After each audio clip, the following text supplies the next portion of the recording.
Hello, everybody. Welcome back to the Forgiven podcast. I don't even know what episode this is. I think 18 or 19. Shout outs to all of you. We've hit over 300 listens. I think like in total, which is like really good. But our retention is growing each episode. It's crazy. I get all these cool analytics, and it's like literally every day I check it, our audience size grows by one, which means like that doesn't mean we grew by one listener. That means that they like Spotify and all them have their algorithm that tells you that they're a listener, which means they listen for a consecutive amount of hours or whatever. So thank you. We have obviously the resident co-host Bryce, Pastor Bryce. Bottom of the barrel. Never gonna lift that one down. No, Never, I'm not. ever. And then actually we have with us Pastor Dallas Gold from another church here in Brandon. He's their youth pastor, correct? Do you have another title that I'm missing? Nope, that's basically it. That's my hat. There we go. Yeah, so he's with McDermott Drive Alliance. They're good. We're good friends with their church. We agree and hang out and do a lot of stuff together. So We're cool. we're cool, that's you right. know. No beef. And so Only I got Angus. no Angus. Bryce and I had been talking about some ideas that we wanted to talk about, and we kind of just decided that, like, hey, let's do like a more youth ministry centered one. And I was like, I love that idea because before I was this media pastor, I actually did next gen ministry. I was a kids and junior youth pastor, so I have a little bit. I haven't did it nearly as long as you guys have, but I have my toe in the water and stuff. And one thing that always stood out to me, at least today, like in today's culture, is like, how do we actually do youth ministry now when everybody is addicted to their phone? Like seriously, like at least when I was in youth, phones were like just coming on this. Like some people had iPhones if you were really cool, but most of the time you had your flip phone, so you weren't checking it all the time. You were still able to listen and pay attention and, you know, like engage in actual human face-to-face interaction. But it doesn't seem like, it seems like that's a real struggle. And I mean, it's a struggle for all of us, I think, right? It's so much easier for me to sit at home, you know, in my pajamas and just talk to my friends on Discord than it is to go out and hang out. So that's kind of what we're talking about. How do we reach the next generation in a media-controlled culture? And we're gonna have some fun and talk about some youth ministry stories. No fun in youth ministry. Yeah, that's Yeah, right. not at It's all. all business. All business, no party. So I guess I want to start with Dallas because he's our guest. We know a lot about Bryce already, but just give us an overview of kind of like what you do. What's your ministry about? Yeah, so we're grade 7 to 12 youth group, kind of the standard. We meet Friday nights, same as you guys. And yeah, kind of just like everybody else, navigating what youth ministry looks like this side of a pandemic. And yeah, so that's been challenging, but it's also been exciting. It's very rewarding. At times, after long seasons of, you know, labor-intensive grief and, and all that. But no, I absolutely love what I get to do. Good. So, because I do my research a little bit, 412. He stalked you on Facebook. I follow him as a. When he says research, he's like, I typed you in on Facebook and found out some information on you. Listen, I'm gonna talk about one of my favorite youth games, but that's later. And it involves Facebook. It's really fun. Oh. No, you have. So yours is called 412 Ministry. It is, yeah. I want to know, like, what's that name about? Yeah, so it's the classic, one of the classic youth group names comes from 1 Timothy 4:12, where Paul writes to Timothy, this young leader, to not let anyone look down on you for your faith, but set for the believers an example. And so that really kind of is the heartbeat of our ministry. What we want to see is just these students owning their faith and living it out for themselves and not letting anyone look down on them because they're young. Perfect. I love that. Now, I think that's one of those verses I think that just kind of, we don't put a lot of emphasis behind, it seems. Right? Like, I don't know, because like I've read that a couple of times and I'm like, yeah, that's really important. They shouldn't look down on us because we're young. And then I just move past it. But so I'm really glad to hear that like your whole ministry is like based around that. Like that's like really good. So, and I do have to say, and I said this to him before, but whoever runs their social media stuff, you guys are killing it. Shout out to thank you. Bethany. Yeah, that's right. Bethany. Yes, shout out And Bethany Alyssa. and Alyssa because like whoever these two ladies are, they are killing it. Like some of your guys' Yeah, posts are like absolutely. awesome, and like just the creativity that you guys have behind some of the events and everything you do. Like it's inspiring for me because it gives me ideas, and it's just that's how we communicate now to young people is through Instagram. It's through all these things, and it's just make your head swell up a couple of sizes. Yeah, I think you guys are doing a really, really good job. Nah, you guys are doing all right. yeah. It was actually during COVID. I think I ran into Bethany at like H Coffee, and like she's like, I was like, oh, what are you guys doing? She's like, oh, you should check out our YouTube. And so I checked out your YouTube, and I definitely didn't steal anything. No, I actually like watched what you guys are doing. I'm like, oh, that's genius. And I started like trying to make our own like version of it through our services. And so I was like, oh, you guys are very creative on what you guys do at the MDEC 412. Yes, yeah. It's just the team that I get to work with. Like I always say it's like working with a team of youth pastors, and you just get all these creative ideas and people that know how to do things a lot better than. Like I've got a few things that I've done myself in the past that are embarrassments to me now that my team will remind me of often. Whoa. Remember the mugs.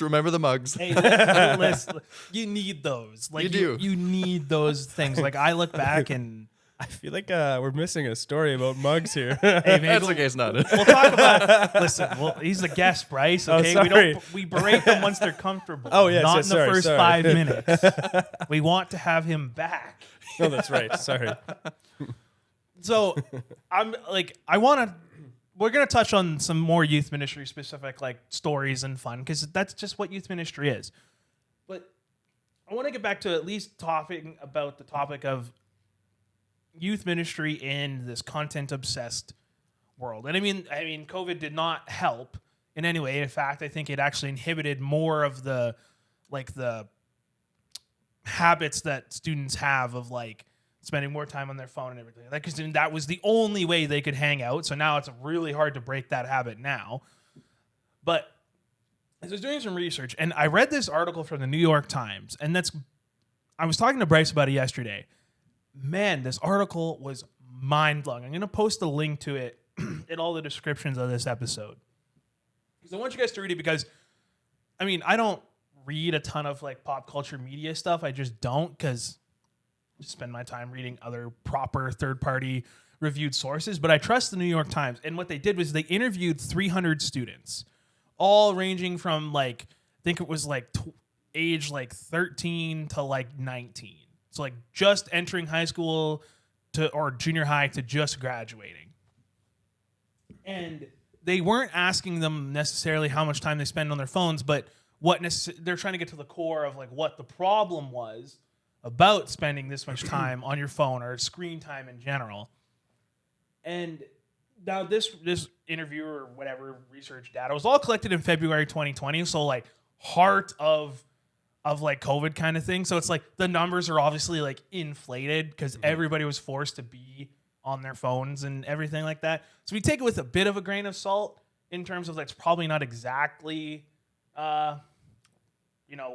recognitive of today or whatever. But it said that the average person, out of these 300 students would spend 8 hours a day on their phone, which is nuts. Only eight? 8 hours a day? That is your entire work day. What do you do during work? I guess it's true, but No, it's totally a joke. no, but it's true though because I went through this revelation when I was in Bible college. I used to have an iPhone, and iPhones tell you, or at least they used to anyway, without your permission, they would tell you at the end of the week how much screen time you had. And I hated it when it first started doing it because I was like, stop telling me. I know I spend too much time on this stupid thing. It was legitimately 1 week, my total screen time was like 16 hours. And I was like, that's 2 whole work days. I was like, that's insane. Now that's inflated again a little bit because that's just if I leave it on listening to a podcast or something like that, but still. So I started trying to get it down and it became a competition with myself. I was like, I gotta see how much I can get this down or whatever. And I got it down to like 3 hours, and I was so surprised. I was like, 3 hours a week? I was like, I'll take that. It was like really surprising, but There's a catch-22 to that because friends would text me or everything like that, and I would intentionally not respond to them because I was like, no, I'm not going to be checking my phone. So there's got to be a right balance, and this article did a really good job about talking that because it brought up the question, and I'm going to raise it here. How come we put so much emphasis on it being a problem with our youth, but we don't necessarily look at it as a problem with us as well? You know, because a lot of the kids were saying, like, yes, I know I have a problem, but my parents are just as bad, or maybe if not worse. So maybe instead of just focusing on us, we look at the problem as a whole. And I was like, wow, that's really well spoken for a 16-year-old. I was like, I don't, like, these students are published in a New York Times article and they haven't even finished high school yet.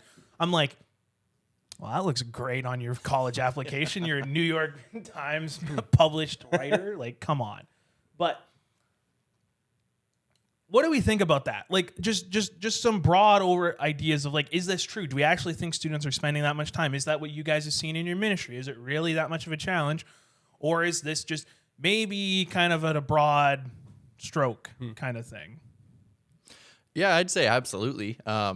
Students and myself. And one of the things we've tried before is media free month. And then I realized that that's like way too long for anybody really, because just the withdrawal symptoms that there are to, you know, cutting media out of your mouth cold turkey. And I'd have students and I'd offer like the greatest prize that we had on hand if they could make even like a week. And then they'd be like, I'm going to do it. And they're so dedicated and they want it. But then, you know, you get a text the next day of like, yeah, I don't think I can do this. And then they give up just like that. And like, I think it's not just students, it'd be myself, like anyone really.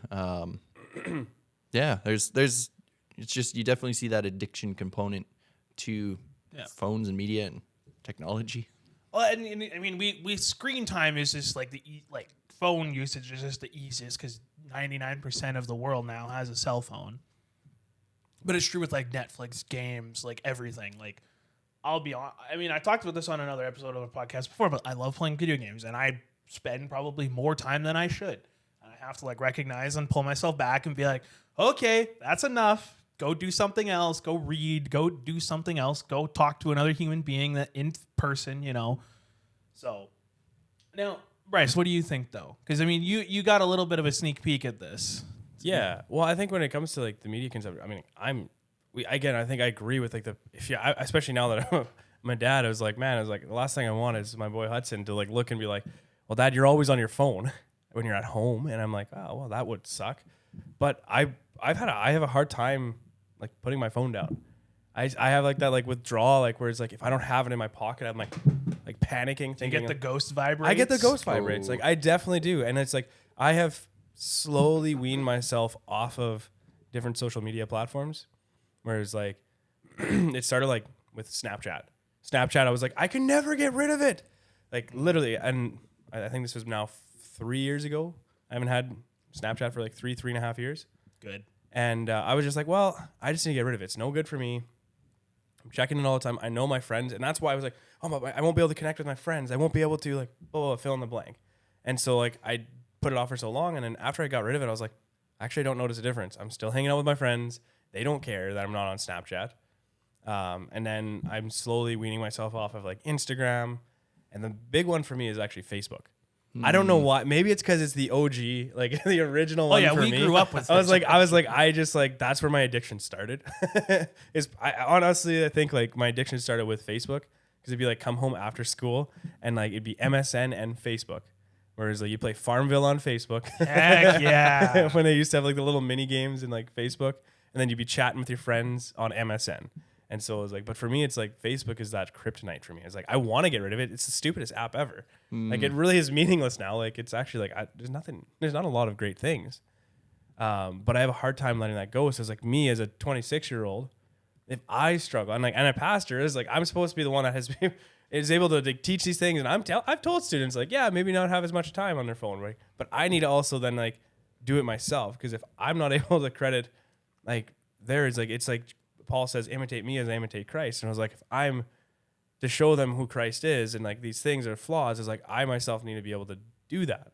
Yeah. But if I'm like, hey, get off your phone and like don't be on your phones during service. And then all of a sudden I actually thought about this. I don't know if you guys ever thought about this. I've gotten after youth when I'm teaching, like don't be on your phone. And then I'm mid-service on a Sunday morning and I'm just like checking my phone, like for fantasy football or checking my lineups or like whatever it is. But I'm pulling up my phone.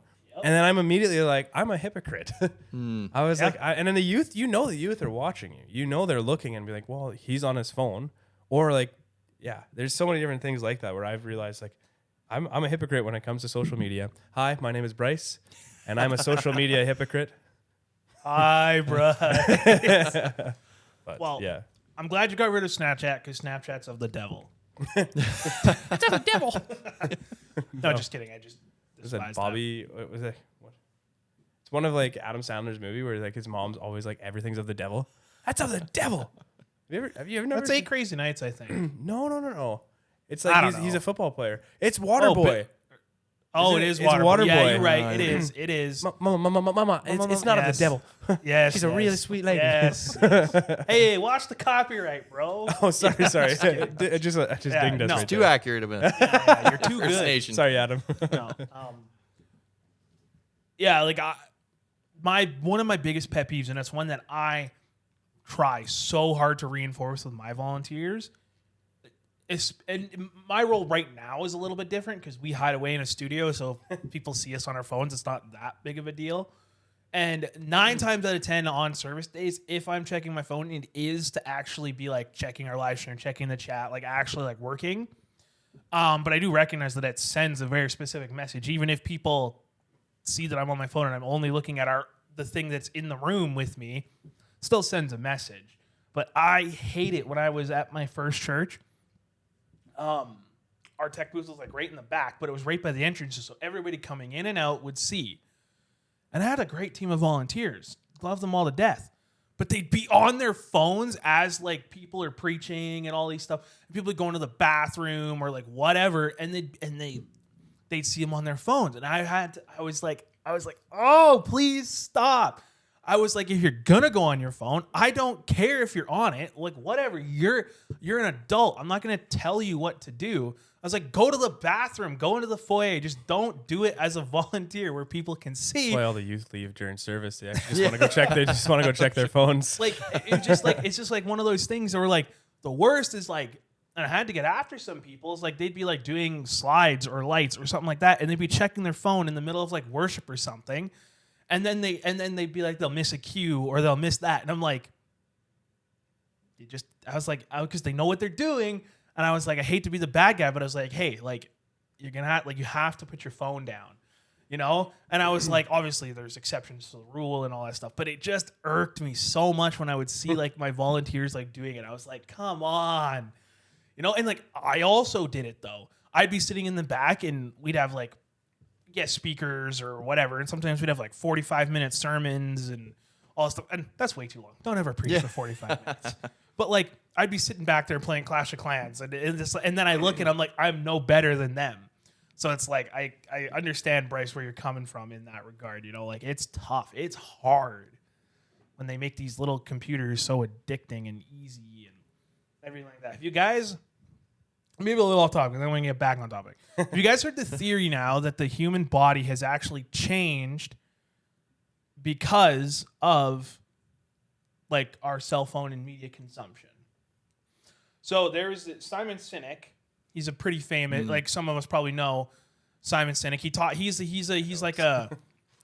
kind of like a psychologist. He's kind of like a psychologist, but he interviews people and he talks a lot about, he's got like glasses and spiky hair. He's interviewed like Navy SEALs, and he talks about like the human condition a lot. And one of the ones that he talked about is if you look at your pinky, younger people have like an L. They'll actually have it dip because 9 times out of 10, you hold your phone with your pinky. So you hold your phone like this with your pinky, and then the weight of it pushes the bone down a little bit. And so it was this... I mean, they started off crooked, but okay, well, the one is even more, and that is my phone hand. Right? And so it was just like, I'm not talking about evolution or anything, but it's just the idea that it's so conducive in our culture now that like our bodies actually have sort of adapted to it. you know? And it's like, I look at that and I'm like, that's crazy. That's also the guy who talks about like the ghost vibrates, right? If you don't have your phone in your pocket, but your leg might shake or jiggle or whatever, or you think you'll hear a text or your phone and you'll touch it and there's nothing there. It's the same exact premise because your brain is actually trying to like, because it gets a dopamine release when that happens. So your brain's trying to make it happen. So It's like when you're talking about like withdrawals or like, Yeah. like when the students like, I'm actually curious about that. Like I haven't, sorry, I know it's related, but I'm just curious about that because like, you mentioned that earlier. Yeah. About like the student withdrawals. Like, what did that look like? Because I've never tried anything like that with our students. I've more just been like the guy, be like, hey, get off your phone, Right. or watch what you're watching. Yeah. Yeah. And so it's something we've tried a few times, making it like a media-free month, a media-free week, a media-free weekend, a media-free day, like whatever works. And so I could probably speak best to just my own experience with it because my wife and I'll do media-free month like every now and then. And actually we're currently in one, but it's like the hardest one we've ever had. That's right. Whoops, really tempting the man here. Sorry. Yeah, that's right. Get behind me, Satan. But yeah, there's like it really is withdrawal symptoms because, you know, like you're saying, Logan, with just the dopamine hits in our brains and even just understanding like the way that the chemical balance of our brains are affected by media and our phones especially, like where we desire and crave that hit. I actually turned vibrate off my phone because of the phantom vibrate. Yep. Just couldn't have it anymore. And that's actually, even just something like that improved my dependency on my phone, where I only check it now when I think of it, but that's also, you know, cuts both ways because then it's like, oh, maybe I should check more often, and now that I'm not getting notifications, and it drives people nuts, kind of like what you were saying, where if you don't like pick it up to answer text, some people, you know, they want a response rather quickly. But yes. So I'm glad you brought that up because I'm glad that there's another person that shares this, like a similar view on that. I don't have vibrate on my phone. I don't have anything. It is completely silent 99.9% of the day. Same. My watch will send me a text message, like a quick notification, and I'll quickly look at it. And if it's nothing I need to look at, I'm going to forget about it. Boy, like, dude, my friends, when I first started doing this, hated me. Be in Bible college, and they'd be like they'd text me like, hey, we're going to do this. We're hanging out. And I just wouldn't check my phone. They'd have to start like pounding on my door to like get me to listen and all that stuff. But like, I just became so more like free, and I'm not dependent on my phone anymore. And that might work. That might work for Dallas and I to mute our phones and all that stuff. And it takes a big investment into doing it. And I'll say this. I got the idea from my youth pastor, a coworker, pastor at the time, Ethan, who that's what he does. He doesn't check his phone, like unless he wants to check his phone. Like that's his rule, right? Unless his wife texts him or something like that, he is not checking his phone unless he wants to. And it ticked me off because in a Bible college, I was one of his volunteers, and I'd be texting him because I needed a reference letter or this for this class or whatever, and he wouldn't answer me, and it would be like 2 weeks later. And then when I started working with him, I confronted him about it. And I was like, Ethan, how come you never answer your phone? And he sat me down and he looks at me and he's like, because I control my phone, it doesn't control me. Ooh. And then it all made sense. And then I was like, yes, guru, how do I do this? Teach me your ways. Yeah, teach me your ways. We talk about dependency, and we talk a lot about like brain chemistry and everything like that. How? We all know this, and we're going to talk about it. Phones and this media-obsessed culture affect our mental health and our mental well-being in some very positive ways, but I think majority in our negative ways. And I think our students, like, we do have a mental well-being like problem in our students these days. And I'm not just saying mental illness, because I think there's a difference between like actual mental illness and having different things going on in your brain and actual depression and anxiety. But I think that, because I'm not an expert and I can't speak on those things, but I do know that even if you don't have the clinical symptoms of those things, the media obsessed culture that we live in can lead you to those things. They can put you in those states. They can they affect us in that way, right? Like, I mean, Instagram doesn't show you on other people, like doesn't show you how many likes you have on your photos now. Like you don't see how many likes other people have, because people were comparing themselves to other people. And they were like, well, how come my friend gets 100 and I only get 10? So now it just tells you if you like it. It doesn't. And there might be a setting you can turn on or off or whatever. Yeah, there's a setting on Instagram that you can choose to have on or off. Yeah. So they put that in place because people were so like mentally hurt comparing themselves to all these things, or YouTube took away the dislike button. Now they brought it back. There was a dislike button? Like now I just have the angry button. You don't use it? I always press the angry button. Yeah. But YouTube took away the dislike button, and all the creators were really upset because they're like, that's how we know people dislike our content. Like it's a good metric. But all the other young people and everything like that were like, oh, I have 1 like and 10 dislikes, and they get all sad, and they have this facade that it matters. You know, and so it's like that teenager who gets affected by it might not actually struggle with actual depression and anxiety or whatever, but they get put in that state, or they start to feel sad or down on themselves because of this like media obsessed culture we live in. And so like I want to talk about that. And one of the students in this New York Times article, I didn't put her name down, which you can read the article for yourself and you can find it, but she says, I feel like phones have a negative effect on the mental stability of most teenagers today. There are many things we worry about now. How many snaps have I got this hour? Have people seen my story yet? I wonder if he's just ignoring me. Our phones present us with an ultimatum. Go out and be social, or stay in and get on FaceTime. It's not the same. There are certain endorphins your mind releases when you are physically in contact with another person. Human interaction is healthy. My phone brings me mixed emotions, and I kind of rely on my phone for almost everything. Before I had my phone, my life was very easy, and I was a social butterfly. Now I'm a 17-year-old girl who comes home from work, watches a movie on my phone until I physically can't keep my eyes open.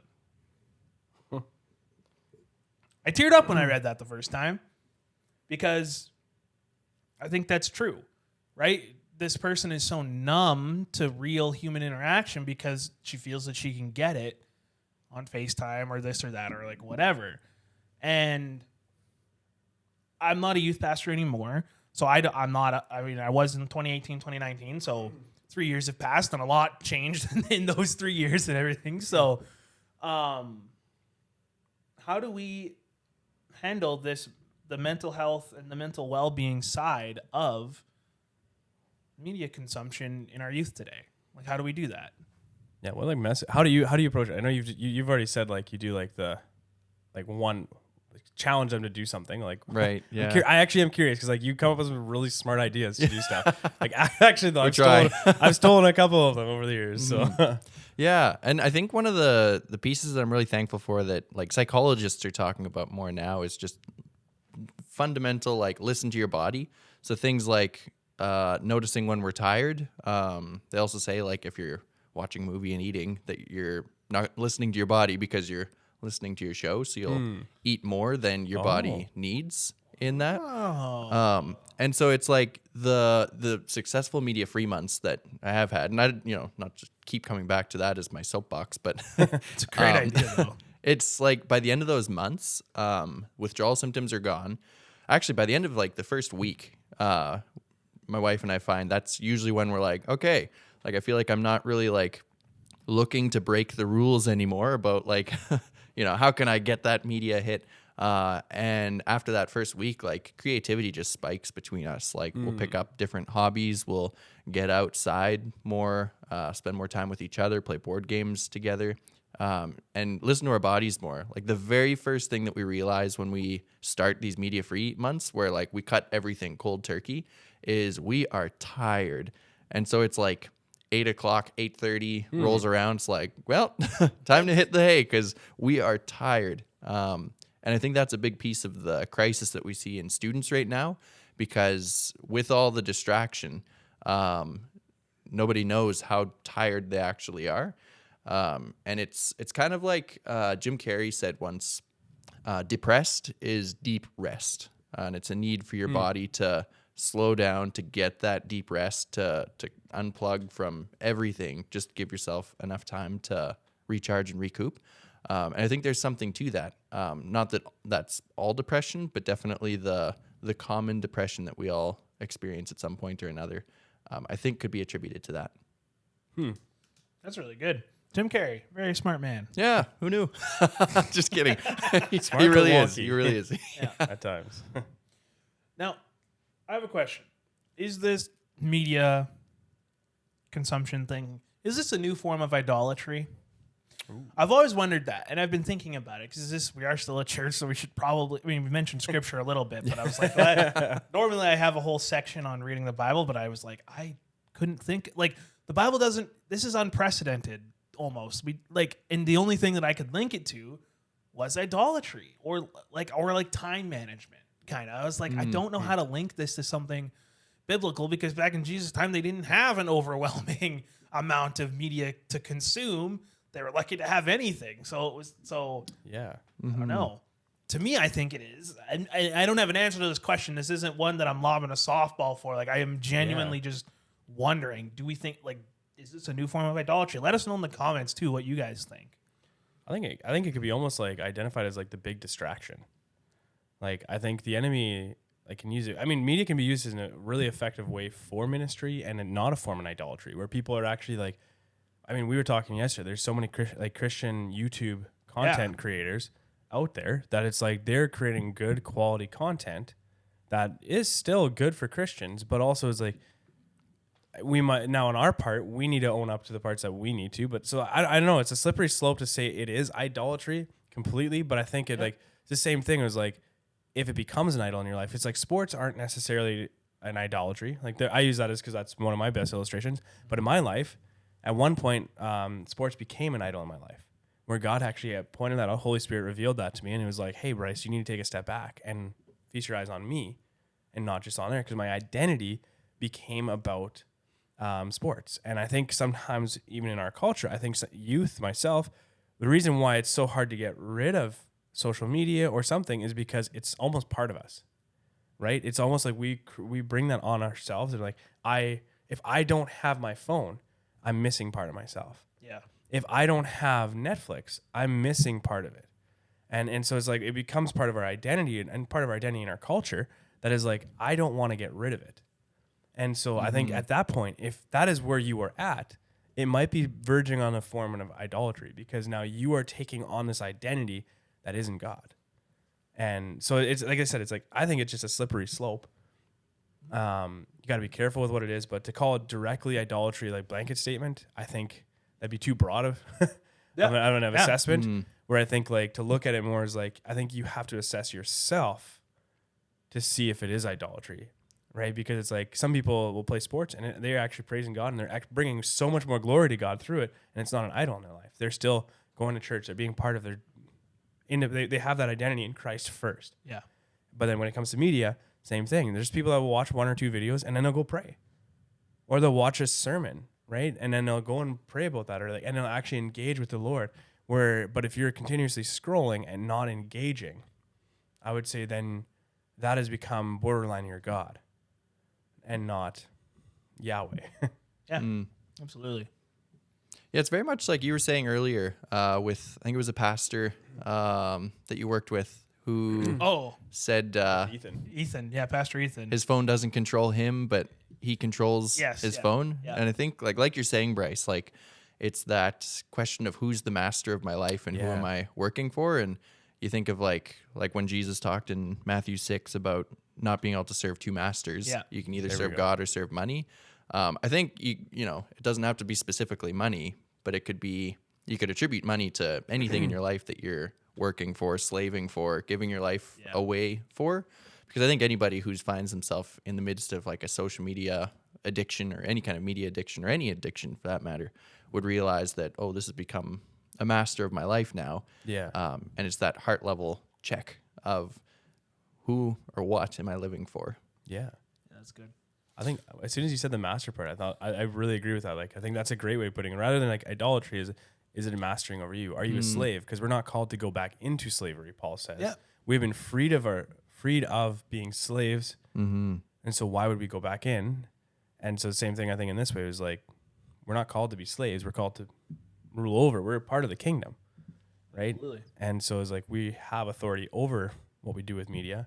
Mm-hmm. So I like that your way of putting it. Like, are you a master over it, or is it a master over you? Like, that's really well said. Absolutely. Good job. Oh, thank you. Thank you. Gold star. Oh, Gold sticker. Never heard yes, that one there it before. is. Never heard that one before. That's original. You get an extra shot at the impossible shot. Well, it's kind of like, just to, again, like piggyback off of that, because it was so well put with just this idea of master, because I think Paul expounded on it then too in 1 Corinthians 6, like Yes. talking about, don't you realize that those who do wrong will not inherit the kingdom of God? Don't fool yourselves, those who indulge in sexual sin or who worship idols or commit adultery or are male prostitutes or practice homosexuality or thieves or greedy people or drunkards or abusive or cheat people, kind of all these things, like all these things that we all are so capable of doing. So he's like, again, kind of Romans 1, leveling the playing field, saying like none of these are worse than the other. It's just each of these things are going to keep you from living that life abundant and life to the full that Yes. Jesus has for you. Ooh. I don't care. I did this sermon when I was in junior youth. I said, and this is the sermon I'm most proud of. I said, friends are more than the amount of followers you have.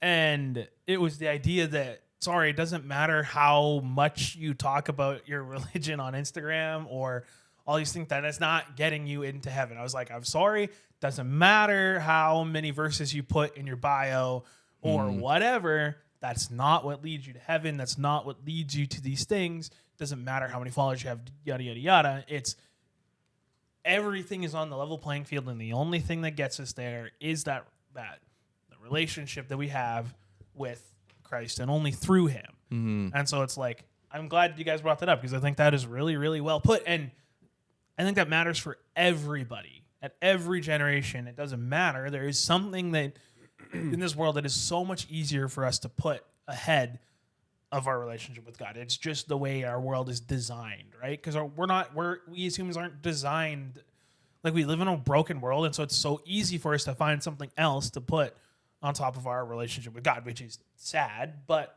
it's true. And so, yeah, I'm glad. I like the way that you guys put that. That was like way better than I would have come up with. So Yeah, I think the way you said it, like, keeps you from an abundant life with God. I think that's exactly it. Is like it's a distraction, right? Yep. Even though we can say it and be like, oh, this is still good. I'm using it for social, like, to get closer or whatever. I'm learning. Like, I watch TikToks that have Christians talking about it, and so therefore I'm being filled.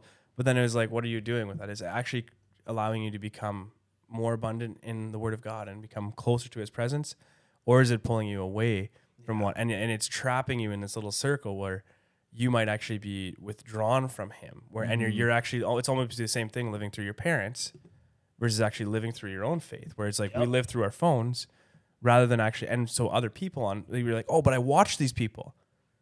But I was like, well, but are you living out what they are doing? Versus like, because you listen to it all day long, but then are you actually then living it out as well through listening to it? So I think it's like, is it leading you to a more abundant life? I like the way that you said that. Yeah. I think that's exactly is like, because you can use these tools to lead you to a more abundant life or not. And I think that's what we really need to explore right now at this moment in life is, what did Jesus mean by an abundant life? Because if you think about it, like, from the get-go in the Garden of Eden, like, it was that feeling that God's holding out on us that caused Adam and Eve to rebel against him. And I think in each of our lives, it's like, well, surely he doesn't have everything that I actually need or want.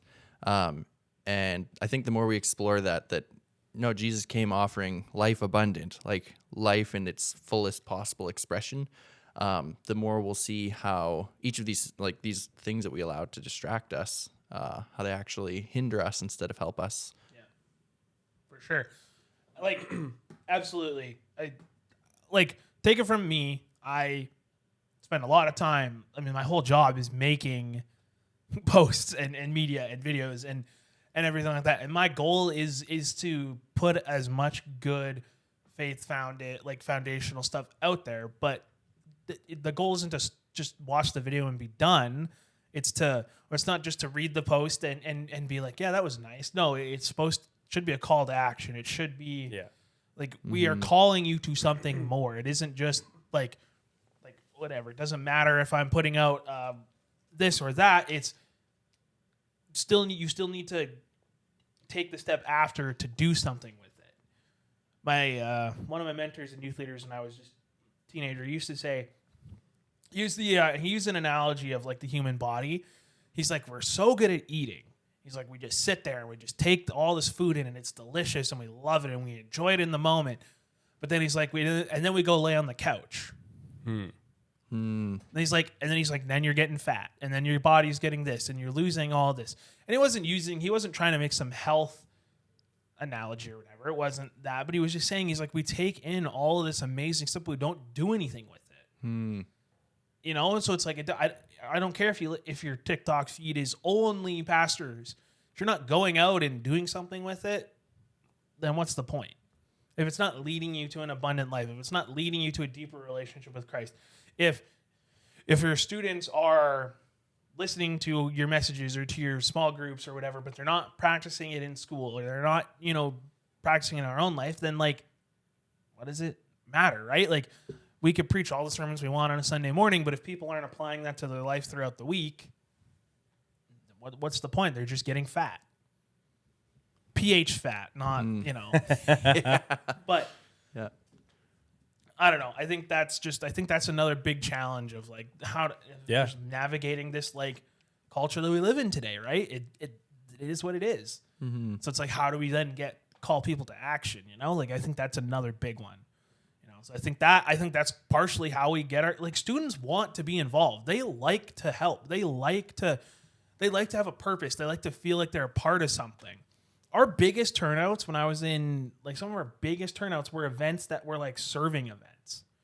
So like sometimes like we would have to like move the chairs in the sanctuary and I would just like text a couple of students and boom, they're there. Cause it's like they want to feel like they're a part of something, even if it is only moving chairs. Or like we did a Montreal missions trip. I never really got to plan them. I just got to go on one and just support.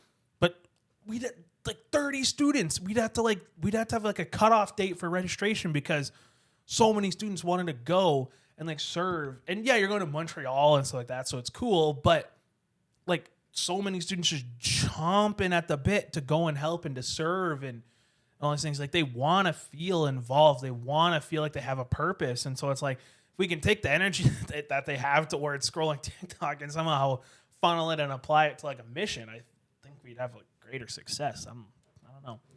Been out of the youth ministry game a little while, so I'm not sure. I don't know if that's still the case today, but no, I would still say it's still very prominent in like anytime we've done a service thing or like trying to help or like even in the church, I find like we need volunteers for something to help make an event happen.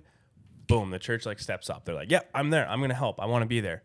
Because there's something in us that we want to be able to serve, but then it's being given the opportunity to serve. And so it's like, I personally need to work on this better at times. I'm getting better at it with youth, of letting them have opportunities to serve, to actually learn to serve too. Because it's like, well, Jesus even said we came not to, not to be served, but to serve, right? So we need to imitate that as well. So yeah. I don't know. Are you finding the same thing in your youth group? Like, yeah, I mean, I think I'm very hopeful for this generation, not to label like, oh, the last those millennials, Yeah, we suck. They're terrible. But I mean, like, it does seem positive, like the fact that like we have articles like this New York Times one where like students are realizing it, like, oh yeah, this isn't great for me, and that they have that desire to serve, to be a part of something greater than themselves, and to they want that life abundant, and they're ready, but like you said, Bryce, they just want that opportunity. I think that's so well put. Okay, I feel like we've had enough. We've covered the topic enough. Let's get into some fun stuff about youth. Because no fun here. Yeah, youth ministry is like, it's supposed to be fun, and let's talk about it. Because seriously though, I think so many people have this idea that youth ministry is like boring, or maybe some of the parents that went to youth when they were a teenager and they sat there and listened to some guy talk about how rock music was bad and all these things. It's like, no, that's not like what it should be. That's not what it is today. And I want to like tell people, I want to like, there are seniors that listen to this or people around the world who might not actually have an understanding of like what you guys do. And I want to educate them. You guys have fun. Like we build relationships with students, and we do that through a myriad of different ways. And so I want to ask you guys, what is your favorite game from when you were in youth ministry? And then we'll ask what favorite game you came up with as like a youth pastor. But we'll start with you guys as teenagers. What was your favorite youth game? I mean, I still stand by it, and I still play this at the youth. Like, I think it's still being played. I think it was the funnest game. I call it garbage, and it's like you have a garbage bin right in the middle of the circle, and everybody links hands or like wrist, however you want to hold on. Basically, you hold on for dear life. And the objective of this game is like you are running around in a circle while all holding hands, and you're trying to push the person beside you into the garbage can. If they hit the garbage can, they're out. Or if you're too aggressive and like you lose your grip with the person beside of you, both of you are out. Yeah. And so it was just like, I don't know it was the most simple game. It wasn't complicated at all, but it's what kept me coming to youth group week after week. Cause I was like, I love this game. And I would like intentionally go up with like the biggest guy. Cause I was like, that was just my mentality. Like I was in judo and I was an athlete. I was like, I need to prove myself that prison I'm strong. Rules. Gotta go find the biggest guy. Prison rules. Yeah. I won't tell about the shanks that I brought. Just things learned at youth group. But that was like a staple at our youth group, and like that, and like in the river, out of the river, which is again like just a big line across the sanctuary, and like you were either in the river or out of the river. We had one person calling in the river, step in the river, and then if you're not in there when they call it, then boom, you're out. Oh, super simple. Wow, that's like the most easy game ever. It is, but then like our youth pastor would like she was like connivical. Like she would try and like she's like, all right, now turn the other way, because your body like starts getting used to it, and then she wouldn't give you time to adjust, and then she would start, all right, in the river, and then you're like, and then if you didn't do it quick enough, you're out. And so she was so creative to make it, because we had a youth group of like 100 people when I was going in high school. Genius. And like that was like those are the fun games that I remember, like that kept me coming week after week. So yeah, Dallas. That's awesome. We're both from the same city. So. That's true. Yeah, growing up in Regina. So yeah, I think mine, it's a different name depending on the province you're in. Like when I came and started my position here, everybody calls it SWAT. In Regina though, we called it Noodler. That's Nood. And you take a pool noodle and you got someone in the middle. It's basically like your classic monkey in the middle game, but it's like a name game. And so each student has to say their name, then the person that they would like to direct the SWAT or the noodler towards to go and whack. If you get whacked, you switch places and you need to pass it on and keep it going. See, I have never heard that called noodler or SWAT. We called it Womp. Don't know why. Shout out Pastor Nikki. She called it Womp. She probably still calls it that, actually. But yeah, that game was ruthless, man. Like some of those youth leaders, dude. When I was in like grade 6, 7, bro, like you don't think a noodle can like hurt that much? Nah, when it's coming from a 25-year-old guy and you're kind of I deserved it. I'll be honest. I deserved it. I deserved every smack I got. You got to fold the noodle in half so it's got like double sides. Oh yeah. So it's like you can really like start wailing on someone. We stopped doing that. But so I love both of those games. I played both of them. My favorite youth game is from when I was a teenager. And it's so simple. I learned it in drama class, actually. And then I kind of brought it to youth ministry. It's called Awe. And it's the simplest game in the world, but it's the most competitive thing I have ever played. So you just get everybody to stand in a circle. And it's supposed to be like a vocal and like an agility warm-up for drama, so you're like ready to go. Everybody stands in a circle, and one person starts, and they have the ah, and they just raise their hands, and they point at what person in the circle with both hands, and they say ah. And Dallas would go, and he receives it, and he puts his hands up, and he goes ah, and now he's received it. Now, a person on left and right at the same time, they chop. They don't actually hit you, but they at the same time go ah. Now, they have charged you, so now you can go send the ah to somebody else. And the idea is it's supposed to be ah, ah, ah. You're supposed to keep the cadence throughout the whole thing, and eventually it gets faster and it gets faster. And if you mess up or if you chop too late or you don't receive it, like you're out. And then it gets down to the last 3, and then you're just going like this and you're chopping, and it's like the most insane thing in the world. And then eventually there's no way you can play it with 2 people. So there's just 2 people left are the winners. And like, yeah, it took a while for us to like learn as a youth group how to play it. But bro, near the end of it, like grade 12 especially, these games would last like 25 minutes because we were so competitive. And like people would make like little alliances, and they'd be like spreading out team members and everything like that. Like, this person's really good at this. Like, it was competitive, and it was so simple. No tools needed, nothing. Just awe. And it was awesome. I wonder, I don't know if Calvary Temple still plays it, because if they do, that's awesome. And ping pong baseball. Nice. You can play it we played it in the sanctuary. Can't really hurt much with a ping pong ball. Well, that's a great idea. You'd be surprised. Yeah. Give that a try. Yeah, you can play it because what's a ping pong ball gonna hurt, right? Just make sure you have lots of them on hand, because you're gonna get the kid that thinks he's Babe Ruth, and he's gonna like crank it, and he's gonna smash the ball, and then it's over for everybody if you only have one. Sorry, I only brought one. Nobody wants to. Yeah. But now, as youth pastors, what are the favorite games that you've come up with that you do now in your youth group? And don't say the one that you guys already said, because that's lame. Right.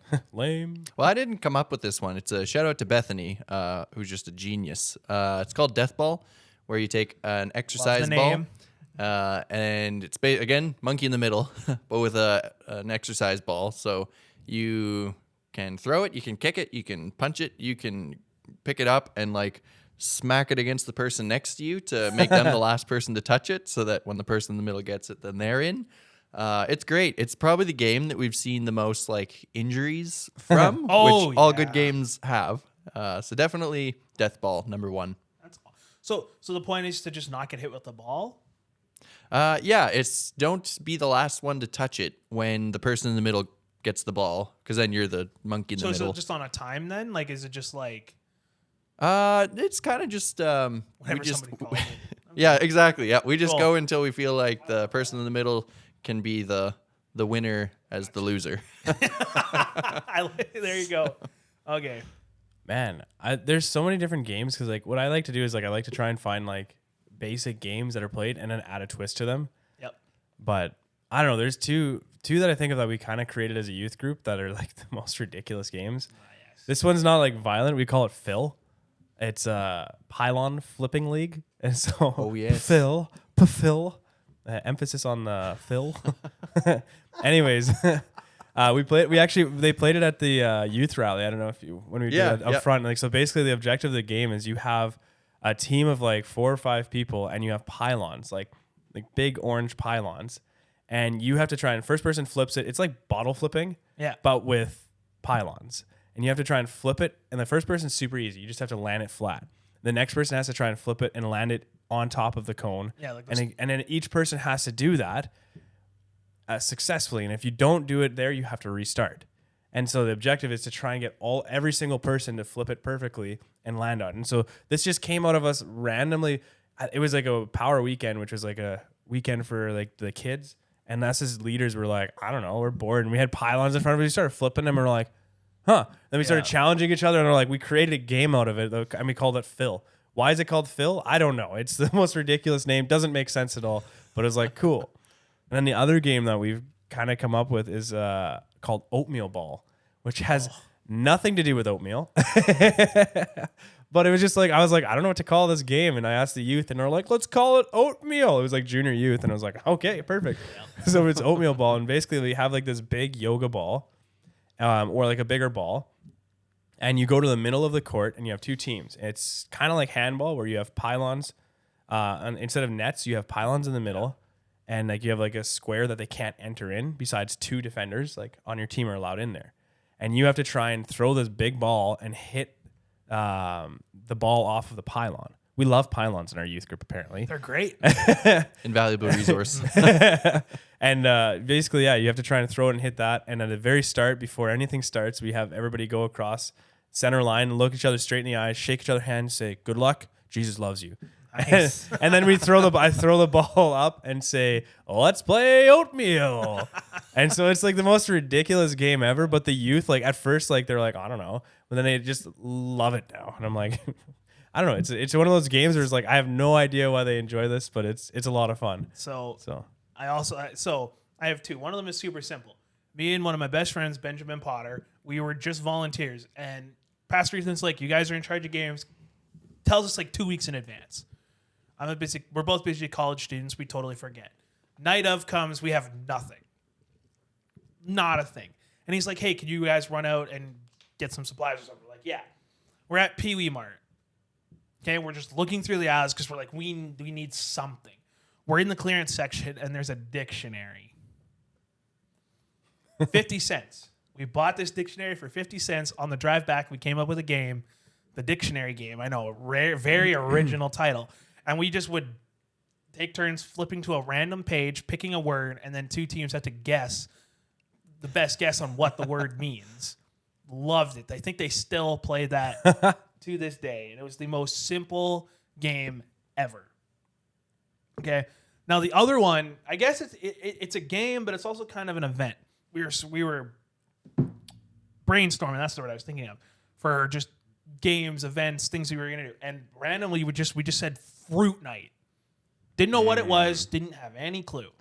But we put it on the calendar for a couple months, and we're like, hey, we got to come up with something for fruit night.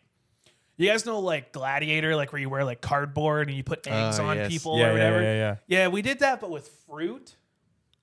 So we gave them like, I think we still used eggs, but we gave them like just a bunch of fruit, and they had to make weapons and armor.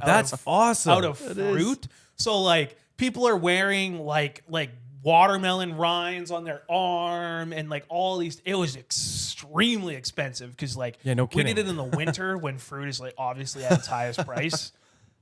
But I might have the video somewhere on one of my phones or something. But bro, it was massive. We have this like tiny little like cafe room that we used. We put like tarps around, and we're trying to like, because we didn't want to have to clean. There's fruit juice on the ceiling, like everywhere, because they're just like game. They're taking like cucumbers and they're just using them as swords, and they're like hitting each other, and like they're throwing tomatoes, or like it was awesome. It was so much fun, and so like that's my favorite. They have Fruit Gladiator. That collect the juice, and you've got another youth game down the road. Yeah, no, that one. Will it blend? Will it blend? That's a good one. So we did that. What are some of the games that you guys have come up with where you're like, never again? Whether it be too dangerous, or like you get in trouble, or like maybe not trouble, but you know what I mean. Like there's some controversy behind it, or like. Obviously, don't pick one. Everybody's looking at me. No, I have one too. I have some too of like things that we did that we probably shouldn't have done because, you know, like I'll start off with this story and I'll warm us up. We did Tribal Wars. Okay, it's just Mission Impossible. Right, get one thing from one side of the church to the other. But we decided to call it like Tribal Wars, and we turned the entire church into a jungle. Blacked out all the windows. We had fog machines everywhere. We bought Michael's out of vines and everything, and we just ran around the church and we found all these random gold like little statues, and we hid them around as idols, and they could get bonus points for them and everything. And we totally forgot about one, and we found it like months later. And anyway, we made this promotional video. It's a single candle in the middle lighting up, one youth pastor and the junior youth pastor at the time, and they're just like chanting. They're just like making like gruffing, like noises and stuff like that. And they got like war paint on and flashes the tribal warfare and everything like that. We got in some pretty.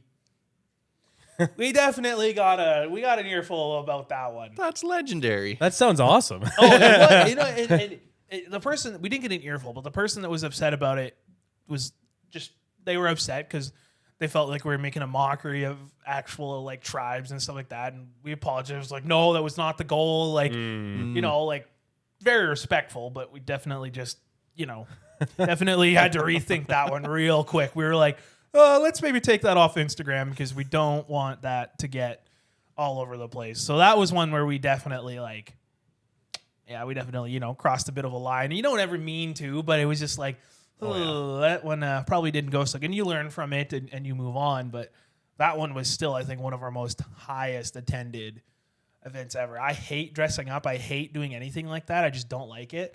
I had like red face paint on. I looked crazy. I just covered in it, and I'm like running around pretending to be like a deranged like cannibal. Like literally, that's what the leaders were. We were cannibals. Oh no, Very nice. We were cannibals, and we were supposed to like it was, and we had like the two teams competing. It was awesome. We didn't leave the church till like 2 a.m. that day because we had to completely take everything out and down before like the next day. So like we spent the entire day setting it up, and I didn't get home till like 2:30. Because we had to take all everything down. And so that was another like regret. I'm just like, oh man, next time we do this, I was like, let's not do it on a Thursday where we have to reset the church for Friday so that people can come in and have a normal office. Day, I was like, if we do this, we're doing it on a Friday where we can come back Saturday I was like, yeah. So that's what I mean. There's like a funny kind of story like that where like you learn your lesson, something like that. I mean, for me, it was my first year of youth ministry. I just don't incriminate yourself. Yeah. Or don't do anything that you feel uncomfortable. Like if you just. Oh no, this one like I blatantly like, I tell the story to a lot of people. It was this one where it's like it's kind of like an ongoing joke in our office now. It's a funny story. It's like it's like anytime I go to do like a kind of an odd event, they're like, well, just don't do this, and I was like, come on. It's one of the ones where I'm never gonna live down, but it's like a joke now. Basically my first year of youth ministry, it was a really, really cold winter, and I was trying to be as creative as possible. And I'm like, what can we do that would like help with this cold weather? And I'm like, you know what? Let's like pretend it's summer. Let's like have a summer themed, like Hawaiian themed, like and fun activity night. So I was like, let's get rid of let's push the winter away and let's bring summer. And so I like put a post out there and I was saying like, hey everyone, like wear your like summer clothes, like tank tops, and like let's have some fun. We're gonna have volleyball. And right now it doesn't sound too bad, right? But the kicker is I was like, you know what would also be a great idea was if we turned the baptismal tank into a hot tub. And so I was like, yeah, let's do it. And so I was like, I'm sitting there all day. I got permission from our senior pastor. There you go. Everybody on staff was on board with it. And I was like, okay. I asked the right people. And then, word got out. And some parents weren't too happy that we were using the baptismal tank as a hot tub. So I spent the whole day warming up this baptismal tank because I don't know. I just saw it as I still see it kind of as like a tub. Like absolutely, it is just a thing of water that sits empty most of the time. So I was like, let's use it. It's part of the building. Let's use it as a hot tub. And I was gonna have like leaders watching it the whole time, and like I had things in place to make sure that like no tomfoolery happens at this hot tub party. And the youth were so pumped about it. Like they were like, yeah. And then finally, I got enough complaints that I was like, all right, maybe I should pull the plug on this event. And so I literally had to last minute, like an hour before the event, or like maybe not even a half hour. I was like, well, it was a good idea. Maybe 5 years from now. And so I pulled the plug, and then ever since then, everybody on staff has just kind of like poked fun at me about it. Be like, well, at least it's not the baptismal tank. Or are you going to use the baptismal tank again, Bryce? And so like it's like this ongoing thing, which I think is hilarious now. But yeah, that was one where in theory it was a great idea. And I told other youth pastors like, oh, that's awesome. Yeah, it is. I still think it's a great idea. I know. I thought so too. But apparently, like just like your tribal wars, no malintent with it. But some people just like, because it is a sacred thing of baptism. And so they saw it that way. And I was like, I didn't really think that part. Yeah. I just thought it'd be a fun activity. Yeah. 9 times out of 10 where we get so caught up on the fun idea, we necessarily don't weigh the pros and cons necessarily. So for those listening that maybe complained, we hear you, and we're happy that you tell us these things, because we don't ever want to hurt anybody's feelings. And that's why we pulled the plug. Yeah. It's very much research and development in youth ministry of, hey, why not? And then that's why not. good to know. Yeah. Now I know. So you get to some events, and one thing that we'll never do again is tobogganing. And I think that's just self-explanatory. You've got bodies laid all out throughout the hill, and you've got people going home with concussions, and they hit a jump that was not built by an engineer. It was built by a 7-year-old and his buddy. But we've done, instead of going to like Hanbury Hill for tobogganing, we've brought tobogganing to the church, and we've done indoor tobogganing. Which, if you've been at our church, you know that there is a wicked slope in our sanctuary. I just got the biggest grin on my face. I love this. And so we have one youth leader, Everett. Shout out to Everett, who's also a legend. He is a legend. Yeah. He brought these giant tire inner tubes. I don't even know why they were there. It might have been like a gym blast game or something we were doing with them. Yeah. But I think it was after youth that we also happened to have two little trolley dollies, little square ones. Yes. And so we strapped two of those together with two of these giant inner tubes on them. And we basically bobsledded people down one side of the ramp. And then we had just like sheets of plywood kind of leaning up on the stairs to the stage. So you'd bank the turn and then it would send you up the middle aisle. We had a couple wipeouts, which were pretty legendary, and we at some point we'll probably post those videos online. This is incredible. See this. I was like, we don't have a steep. Ours is flat, so we would never be able to do that. No, down the stairs. Going towards the gym where it's like Yeah. this steep. What could go wrong? Actually, right. no. Do it by the office. That's a long enough hallway. Oh, there we go. I mean, your whole sled is an airbag, so who could get hurt, right? Yeah, exactly. What could go wrong? That's right. I'm waiting for emails. Oh my gosh, I love that. That is awesome. Yeah, definitely one of the best things we've ever come up with that you know, the right people know about. Yeah, absolutely. Well, now the whole world. That's right. This is the last story, and then I want to ask one more question, and then we're done. We had a bunch of bouncy castles for one of our kickoff events, and all the youth were gone. So we're putting them away, whatever, we're having fun. All us youth leaders are like, let's Yes. have some fun, right? Because all people that do youth ministry, we're big kids at heart, right? Like Yep. we like to have fun, and sometimes when you're the youth pastor as a leader, you can't always have fun on the night. You gotta be respectful and let the kids do it, and be there for when they get a concussion and all these things. And so it was late. We're all like overtired. We're hopped up on Red Bull or something probably at this point. And we're like, let's just go play in the bouncy castles. Just a bunch of full grown men, just completely like abusing these bouncy castles and everything. And we got into this like wrestling match. It was like four of us, and like shout out Mike. He ripped his shorts. Like, Oh my goodness. he's like wearing like khaki shorts, but I guess they just couldn't handle the intensity and everything like that. So he ripped them a little bit. But shout outs to Ben again. It was like, it had like a little bounce here and then a little ladder thing that you could slide down and get out. It had this mesh netting up top, and Ben figured out a way to climb up there. So he's an adult. We're not going to tell him no. And I'm a fairly big guy. Mike's he's a big guy, but he's like big and strong. And then Ethan, like another like 6 foot guy. So we're big guys. Ben's up there. Perfect little launch pad. So he could lean back on one side, and we could run into it and shoot him into the middle part because it didn't have a net.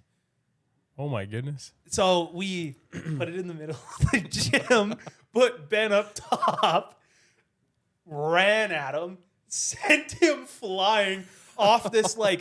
He landed. He's okay. Okay. But he landed in like the bouncy the other part of the bouncy castle, but he like hit the wall and like it was bad, and it was so like it was and we did that like 4 or 5 times before like some of the girls came in and were like, "What are you doing?" And we're like, "Nothing." His like wife came in and we're like, "No, we're not breaking the own rules that we set. What are you talking about?" And this is why women live longer than men. Right. So I had to share that one. Last question. This is a fun one. And this will determine if I post this episode or not. Yeah. Just kidding. Are you team unforeseen kiss, or are you team sloppy wet kiss? That's still going on. I care, okay? It's a legitimate I question. feel like we've got newer songs that have come out. Absolutely. Have. but none more controversial. Oh, are you kidding me? Than this one. There are Really? way more controversial songs. Are you kidding me? I just think that, like, I like to ask this question. So, it doesn't matter what you say. I know what's right. Yeah. I feel like you have to answer first. Oh boy, there's so much pressure to that. But Yeah.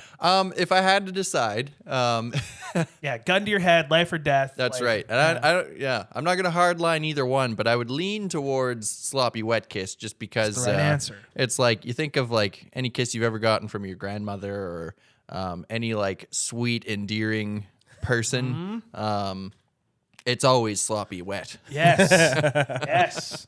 You have to wipe the cheek after grandma kisses you on the cheek, man. It's real. That's right. Yeah. I haven't gotten many unforeseen kisses, and that's great. I'd love to keep that going. Yes. I agree. But I would just, if I have to choose one. I honestly, I think at one point I said unforeseen, and then we've had a conversation. I changed it. And it has actually changed my perspective, as unforeseen is like a really creepy, like, it's weird. I was like, an unforeseen kiss is like, what are you doing? It like, just it's smells like, of sexual harassment. He said it. There we go. Yeah, that's right. Listen, I wasn't gonna say it. I was thinking it. That's what the podcast is about. We talk about the real things, and if that's what it means to me. Yeah, that's what yeah. it It reminds looks me like of. it sounds like sexual harassment. I was like, is that what we're calling God now? And there's enough of that already. So I think sloppy wet is more. And then I think you shared it like a dog. Yeah, like a that's- dog coming in, like a yeah. sloppy wet kiss, That's- where it's like, but they like, it's endearing. They like love you. Like Yeah. they care for you. That's the actual meaning of that portion. Is dogs don't have the same concept of time that humans do. So dogs have like real abandonment issues. That's why when you come home, even if you're only gone for 10 minutes, your dog greets you the same as if you're gone for 10 days. Because to them, they only see that you're gone. So they meet you, they jump up on you, give you a sloppy wet kiss, all that stuff. It's the same thing with God. It doesn't matter if we're gone from him for 10 days, 10 years, he greets us the same. So that's what that part is meaning. And so that got lost in translation and everything like that. And I bring it up because it's like, we're pretty like, that song was like a really popular when we were like, it was very impactful Right, for me at least. Oh, yeah. Yeah. So I feel like it was impactful for you guys when you were in youth. You probably heard it a lot at camp and all that every stuff. Sunday. Yeah, so that's why I bring it up, because obviously I could talk about new songs and everything like that. But, That's for next podcast. that's I do. Yeah. Anyway, that was that. I just wanted to have some fun because, listen, our podcast is great and we talk about a lot of serious topics and everything like that. But it's good to inject some levity and some joy and just some humor and fun into this, because if people think Christianity is this stiff neck, like wear your suit and tie every day and all that stuff, like that's not a good picture of it. Like youth ministry is there to have fun and to reach students. And you guys are doing an incredible job of that, because like I can say for McDermott, because I've talked to some of the students that have gone there and things like that also come here, and I've heard really good experiences from it. But I've seen it here with, a lot of my volunteers now have come from your like youth ministry and everything like that. And like, that's really huge and that's important. And I see that as like a great value, and I know many do as well. So I wanted to give you guys make your head swell up 10 sizes and say, like, you guys, like the work you do may not always go recognized, but it is good work. And I see it, and I know that others do too. So leave here feeling encouraged. I jokingly say with our youth groups, like they're basically the same youth group because they Yeah. they intermingle so right. much with each other. It's like, and it's like they're like torn between where to go. Like, oh, do I go to Bethel? Do I go to McDermott? I'm like, they're going one of the places. Great so. problem to have. Yeah, Just got better snack. We That's do the have a defining strong factor. snack game. yeah. We That's- recently shout just got out like to Chips parents. Ahoy. We found like Oh. my wife found like discounted like Chips Ahoy and Oreo like packets, and so we ended up getting that for our small group. So that might have been the game changer. I don't know. Ooh. Well, you get some Betty Crocker icing. Icing, and you've got yeah. giant Oreos. Oh, there we go. Yeah, that's good. And we could keep going forever. We'll definitely have to have you guys on again. But that's going to do it for this episode of Forgiven. Thank you both for making time out of your schedules to come on, everything like that. I hope you guys had fun. I know I did. And I actually learned more about youth ministry than I did before. And so I hope that the listeners and the viewers at home did as well. Thank you all for listening. Make sure you hit the share button. I don't care how many subscribers or likes or whatever I get. I just want more people to listen. we don't make money off of it. I don't do it to make money. I do it because I want to help people and inspire people. So hit the share button. Share it around, whether on YouTube, Spotify, Apple, all those things. Share it around, please. And that's that. If you want to connect with us, leave us a comment, obviously. I check them all. But if you have a prayer request or a topic or something, like something we need to be admonished about, we got something wrong, whatever, send us an email to forgiven@bethelbrandon.ca. I check it all the time. Please email us with any questions, concerns, comments, prayer requests, all that stuff. And thank you for getting us to over 300 listens and plays and everything like that. And we're going to keep see that number grow. Thank you again, gentlemen. This has been Forgiven. Bye, everybody.